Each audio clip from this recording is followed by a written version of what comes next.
In 1968, on February 12, 1,300 African-American sanitation workers in Memphis, Tennessee went on strike. This was known as the Memphis Sanitation Workers' Strike. They refused to report a work demanding higher wages, safe working conditions, and recognition of their union. The governor refused to negotiate with them. Later, on March 29th, a peaceful protest of 5,000 people bearing signs reading, "I am a man," took place. However, it quickly turned violent when around 200 participants started breaking storefront windows and looting. Martin Luther King responds to this in April at a conference.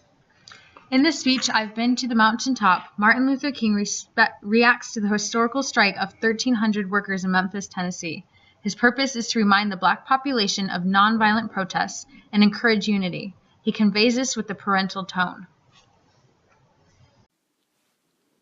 Martin Luther King expresses his appreciation for living in these modern days at a time when change is more relevant.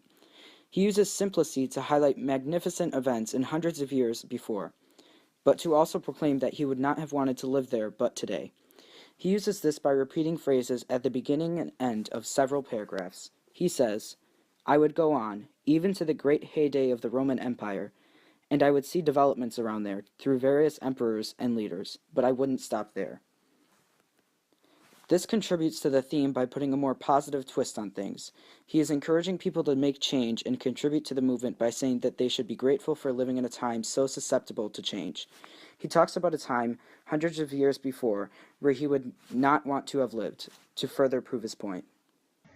Martin Luther King uses commentary diction when he says, "The issue is the refusal of Memphis to be fair and honest in its dealings with the public servants, who happen to be sanitation workers."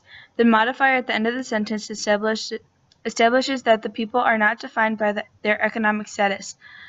Their purpose and freedom should not be divided from that of the whites.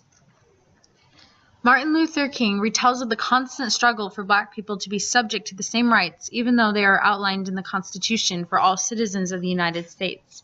He alludes to the First Amendment by saying, "But somewhere I read of the freedom of assembly. Somewhere I read of the freedom of speech. Somewhere I read of the freedom of press.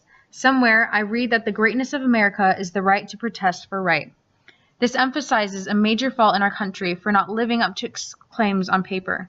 This reminds the spectators that all men and women are created equal before God. After expressing the requirement of unity amongst the African Americans, Martin Luther King states, "Let us develop a kind of dangerous unselfishness. The use of litotes serves to convey the power that integrity and peace in numbers can have."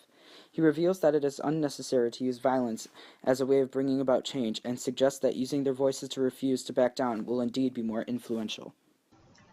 It was crucial that Martin Luther King firmly spoke against their violent mistakes at the Memphis protests and advocated that they have a powerful unity in peace. Using a tone of fatherly authority allowed his listeners to be humble and uplifted. "I've Been to the Mountaintop" was the last speech delivered by Martin Luther King, the day before he was assassinated.